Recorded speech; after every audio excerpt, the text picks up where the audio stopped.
Ads లేకుండా latest episodes చూడండి.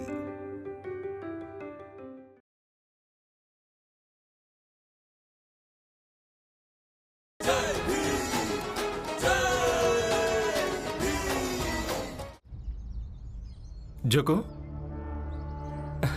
బాగుంది కదా?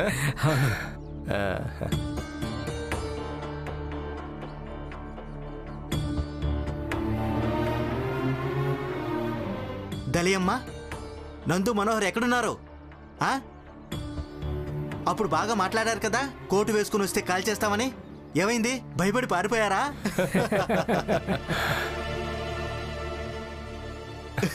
పదండి పదండి.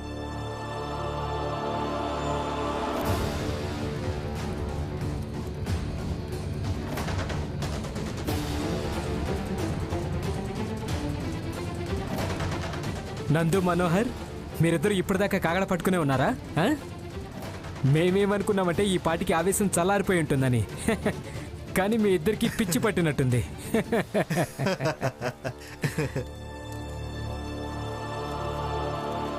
అదిగో రామ్జీ వచ్చేసాడు.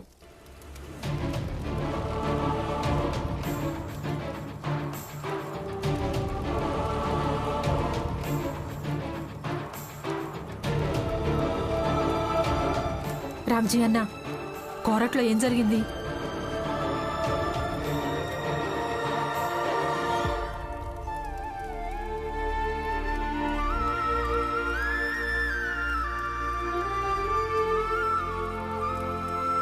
భీమ్, ఏమైంది? రేపు సాయంత్రం కల్లా మనం నిర్ణయించుకోవాలి, లేదంటే ఎల్లుండి న్యాయస్థానంలో శిక్ష పడుతుంది.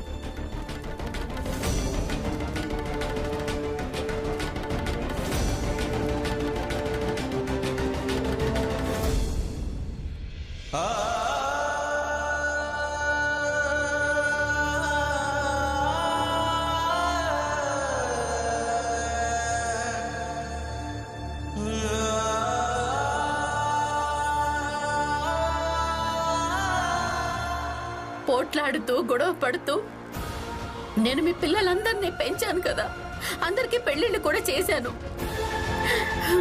ఇక జీవితంలో ఇంత ముఖ్యమైన భాగం గడిచిన తర్వాత ఇప్పుడు నేను నా కోసం కొంచెం బ్రతకాలనుకుంటున్నాను, అంతే.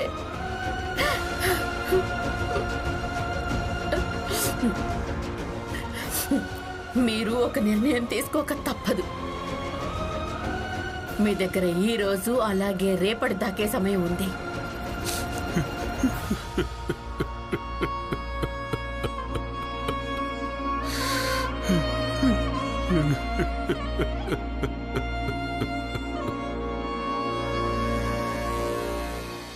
భీమ్, నువ్వేం ఆందోళన పడకు. కోర్టు ఎలాంటి శిక్ష విధించలేదులే.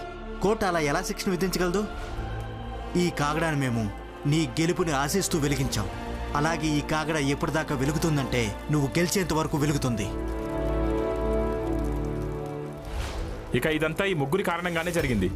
ఈ ముగ్గురే వ్రాతపూర్వకంగా అబద్ధపు సాక్ష్యం ఇచ్చారు. లేదంటే కోర్టులో ఇది రుజువై ఉండేదే కాదు. జీజాబాయిని మీరంతా పీడిస్తున్నారని. ఏ మనోహర్,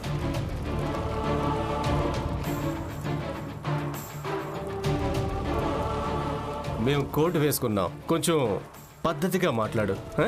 ఏ హితేష్ అన్నా, ఈ కాగడ చూస్తున్నావు కదా, ఈ కాగడ మీ ముగ్గురి కోట్లు కాల్చడం కోసమే. అసలు మీరు ఏమంటున్నారు బాబాయ్? లేదు భీమరావు, ఈ రోజు మమ్మల్ని ఆపొద్దు. ఈ రోజు వీళ్ళ కోట్లు కాల్చేసి తీరుతాం. అవునా? అంతా అర్థమైందా? అయితే కాల్చి చూపించు. కాదు బాబాయ్, మీరు. లేదు భీమ్, ఈ రోజు వద్దు. వాళ్ళని రోజు నువ్వు ఆపొద్దు. కానీ అమ్మ, వాళ్ళు తప్పు చేయబోతున్నారు. లేదు బాబాయ్, మీరు తప్పు చేస్తున్నారు. మీరు అలా చేయకండి. నువ్వాకు. ఈ రోజు మొదటిసారిగా వాళ్ళు ఉప్పు చేస్తున్నారు. చెయ్యి నువ్వు. అయ్యో, లక్ష్మి, కరుణ, వద్దు, వాళ్ళని ఆపొద్దు. మనోహర్, నందు, ఆగండి. అలా చెయ్యొద్దు. ఆగండి పిన్ని, చెయ్యనివ్వండి. వాళ్ళందరికీ ధైర్యం బాగా ఎక్కువైపోయింది పిన్ని. ఏంటి, ఏమైంది? ధైర్యం చాలడం లేదా? అసలు నీ చెయ్యేందుకు వణుకుతుంది? ఏది కాల్చు. మేం ముగ్గురం కలిసే భీమరావుని వ్యతిరేకిస్తున్నాం. ఇక మీరు తనకు మద్దతు కూడా ఇవ్వలేకపోతున్నారా? దలియా అమ్మ వదులు ఒక్కసారి. ఆగు భీమ్, లేదంటే నా మీద ఒట్టే. ఈ రోజు వద్దు. ఈ రోజు ఏం జరుగుతుందో జరగనివ్వు. నిప్పు పెడతావా? నా కోటుకి నిప్పు పెడతావా? అంత ధైర్యం ఉందా? అంత ధైర్యం ఉంది. అయ్యో హితేష్ అన్న, కొంప తీసి మనకు నిప్పంటుకుంటుందేమోనని వీళ్ళు భయపడుతున్నారన్నా. మరలా చెప్పొచ్చు కదా, అందరూ కోట్లు ఇప్పండి.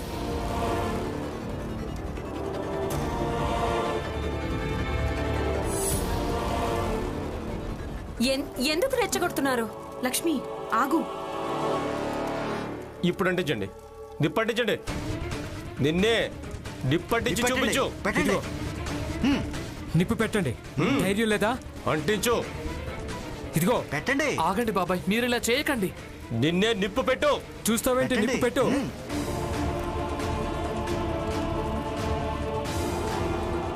మనోహర్ అన్న, ఈ రోజు వీళ్ళు ముగ్గురు కోట్లని కాల్చిపారాయి. వీళ్ళు తమని తాము గొప్ప వాళ్ళు అనుకుంటున్నారు కదా. చిల్లిగా వంతు కూడా బుద్ధి లేదు వీళ్ళకి. మమ్మల్ని రెచ్చగొడుతున్నారా? కాల్చిపారే అన్న. నువ్వు అన్నది నిజమే నందు. ఈ రోజు ఈ ముగ్గురి కోట్లు కాల్చే తీరుతాను.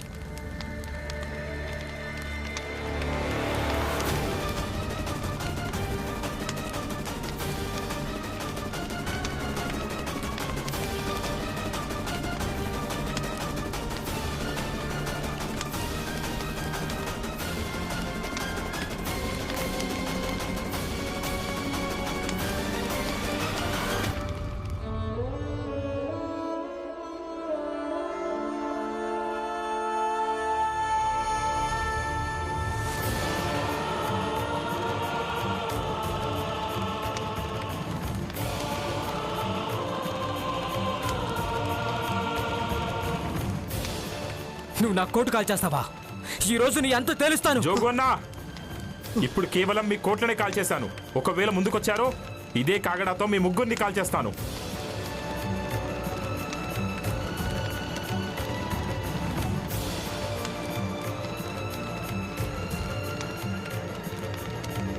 భీమరావు, నీ తరపున వీళ్ళిద్దరూ మా కోట్లను కాల్చేశారు. ఇక ఇదంతా కూడా నీ కళ్ళెదురుగానే జరిగింది. మాకు న్యాయం కావాలి. న్యాయం గురించి బాగా మాట్లాడతావు కదా. హితేషన్నా,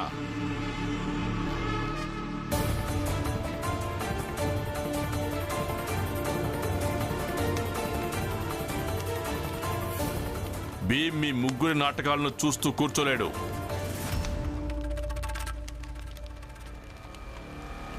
భీమ్, నువ్వు లోపలికెళ్ళు.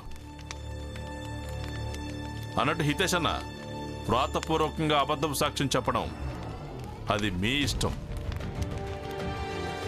అలాగే మీ కోట్లను కాల్చడం అది మనోహర్ ఇష్టం. అందుకే ఏం నిర్ణయించుకోవాలన్నా అది మీలో మీరే నిర్ణయించుకోండి. చెప్పింది అర్థమైందా? రామ్జీ అన్న, మీరేమాత్రం ఆందోళన పడకండి. ఈ ముగ్గురికి మేమిద్దరం చాలా ఎక్కువ.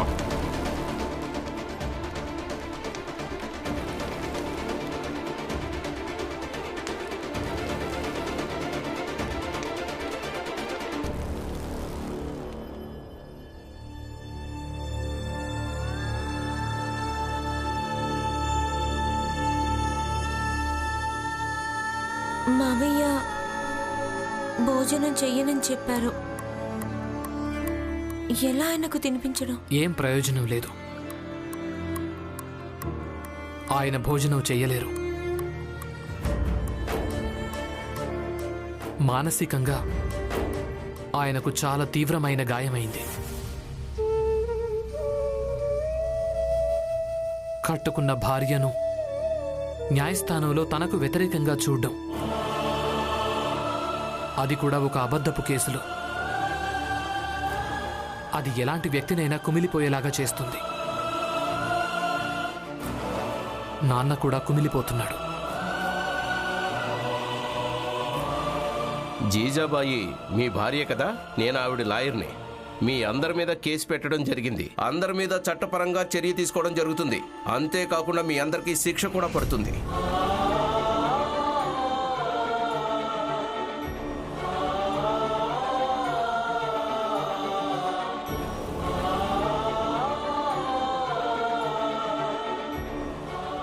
జడ్జి గారు మానవతా దృక్పథంతో తీర్పిచ్చారు.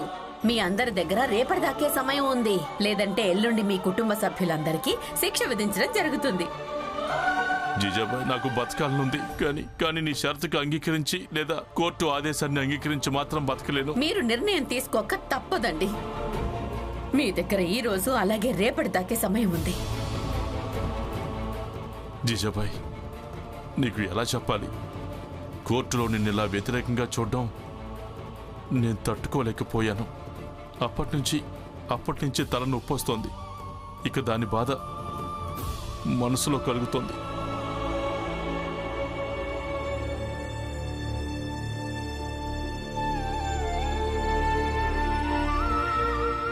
ఇక రెండే దారులు ఉన్నాయి.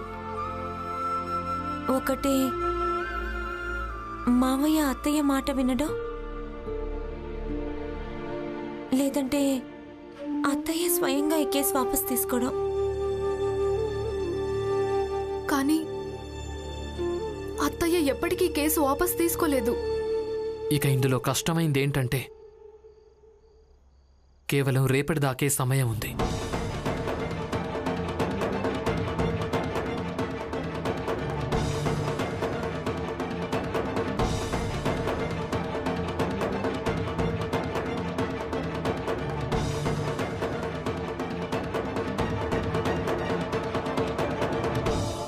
ఇన్ని సంవత్సరాలు నేనేదైతే అనుభవించానో అది నేనెప్పటికీ మర్చిపోలేను. ఇప్పుడు నా కోరిక ఏంటంటే ఆ బాధ మీరు కూడా అనుభవించాలి అని. అలాగే ఇప్పుడు నేను ఇది కూడా కోరుకుంటున్నాను. మీ ఇంట్లో వాళ్ళందరూ అలాంటి బాధను ఎక్కడ అనుభవించాల్సి వస్తుందోనన్న భయంతో నేను చెప్పినట్టుగా మీరు వినాలని. నేను చెప్పినట్టు మీరు వినక తప్పదు. ఇంట్లో వాళ్ళే మిమ్మల్ని ఒప్పిస్తారు.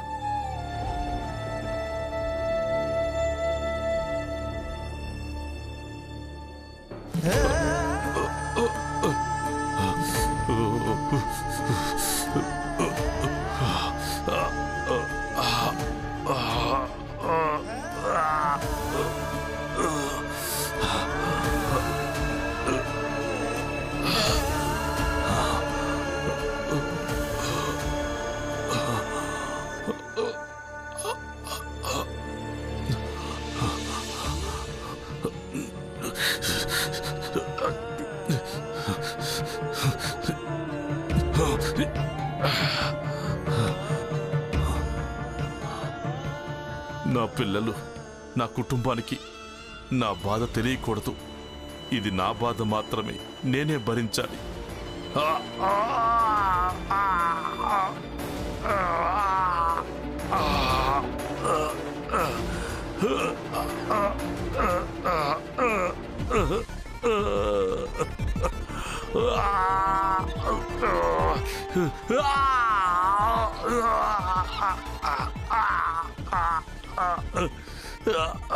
నేను చేసిన ఈ పనికి మీకు కోపం వస్తూ ఉండొచ్చు, చాలా బాధ కూడా వేస్తూ ఉండొచ్చు. కానీ నాకు కూడా బాధ కలుగుతుంది, కోపం వస్తుంది. ఏ భార్య అయినా చట్టపరమైన మార్గాన్ని ఊరికే ఎంచుకోదు. కానీ మీరు నన్నెప్పుడు అర్థం చేసుకోలేదు. కానీ అర్థం చేసుకుంటే బాగుండు. అయినా ఏం పర్వాలేదు, ఇప్పుడు అర్థం చేసుకుంటాడు. ఎప్పుడైతే నువ్వు గెలుస్తావో జీజాబాయి అప్పుడు అర్థం చేసుకుంటాడు. రామ్జీ ఇంకా తన కొడుకు ఒక ప్రభుత్వ ఉద్యోగి, మిలిటరీ ఆఫీసర్ అయ్యిండి కూడా తను తన భార్యను అర్థం చేసుకోలేకపోయాడు. ఇది సిగ్గుపడాల్సిన విషయం. చిచి, బహుశా రామ్జీ అర్థం చేసుకుంటే బాగుండు.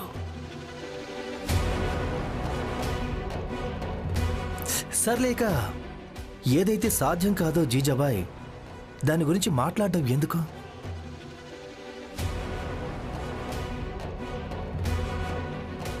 భోజనం చేయి.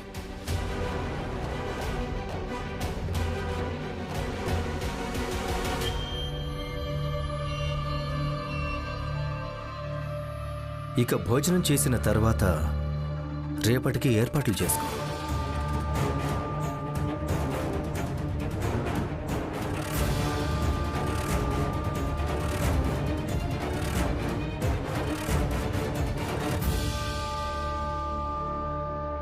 జోషి గారు, నేనేవి మూర్ఖురాల్ని కాదు. నాకంతా అర్థం అవుతుంది. అలాగే ఇది కూడా అర్థం చేసుకోగలను. ఏ వ్యక్తులైతే మీ దృష్టిలో క్రిమికీటకాల్లాంటి వాళ్ళో వాళ్ల కోసం మీరు భోజనం ఎందుకు తీసుకొచ్చారో, అలాగే నా గెలుపు కోసం మీరందరూ నేను గెలవాలని ఎందుకు ఆరాట పడుతున్నారు. చూడండి లాయర్ గారు, ఒకవేళ మా ఇంట్లో భీం లేకపోయి ఉంటే నా తలరాత నన్ను ఇంత దూరం దాకా తీసుకొచ్చేదే కాదు. నేను నా భర్తకు శత్రువులా మారేదాన్నే కాదు.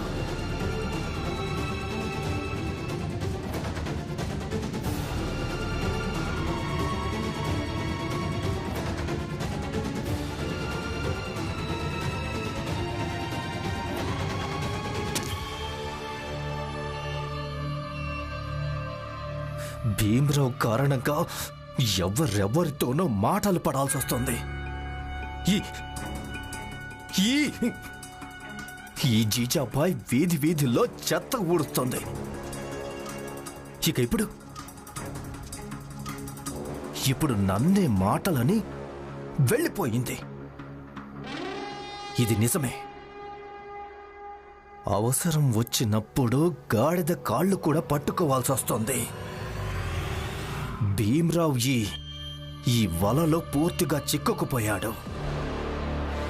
ఒకవేళ ఆ భీమరావు అలాగే వాడి నాన్న ఇందులో చిక్కుకోకుండా ఉంటే ఈమెకిక్కడే, ఈ చిన్న జాతి మహిళకు ఇక్కడే తన స్తోమతేంటో చూపించేవాణ్ణి. ప్రమాదం కనిపిస్తుంది నరోత్తం జోషి. ప్రమాదం. ఎలాంటి ప్రమాదం? భీమరావు అనే పేరు గల ప్రమాదం.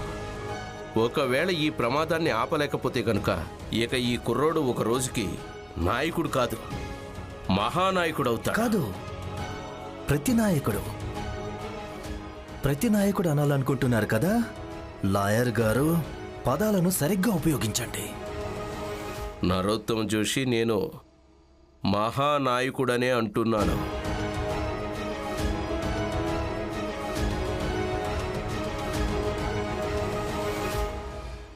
ఈ జీజాబాయి లాంటి ఆడవాళ్లు పెద్ద జాతి వ్యక్తులకు సమాధానం చెప్పడం నేను నా జీవితంలో ఎప్పుడూ చూడలేదు. ఎందుకంటే ఏ జీజాబాయి భీమ్ని ద్వేషిస్తూ ఉంటుందో అదే జీజాబాయి మీద భీమ్ ప్రభావం పడుతుంది. ఎప్పుడైనా ఎవరైనా వ్యక్తుల ప్రభావం శత్రువుల మీద మొదలవుతుందో ఆ వ్యక్తి కేవలం నాయకుడు కాదు, మహానాయకుడవుతాడు.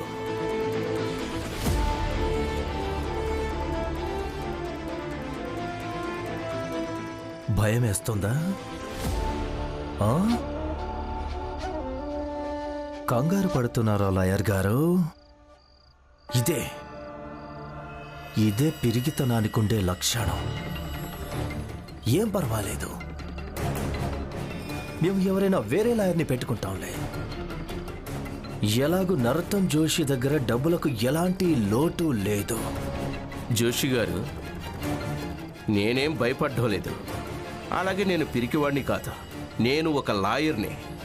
ఇక ఈ కేసు నేనే వాదిస్తాను, అలాగే గెలుస్తాను కూడా.